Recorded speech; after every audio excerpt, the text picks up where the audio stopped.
நீலகிரி பழங்குடியினரான தோடர்கள் எருமைகள் தனித்துவம் கொண்டதாகும்.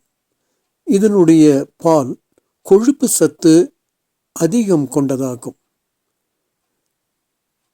இதனை தங்கள் பயன்பாட்டிற்கும் விற்பனையும் செய்து வருகின்றனர்.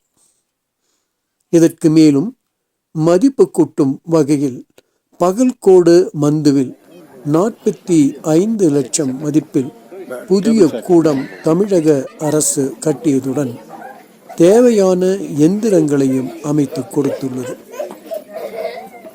இதனை மாவட்ட ஆட்சியர் லக்ஷ்மி பவ்யா தண்ணீரு திறந்து வைத்தார்.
ட்ரைபல் இவங்களுக்கு நம்ம தோடா பஃபலோ மில்க்குக்கு வந்து தனியாகவே ஒரு மில்க் டைரி மாதிரி நம்ம இதுக்கு செட்டப் பண்ணியிருக்கோம்.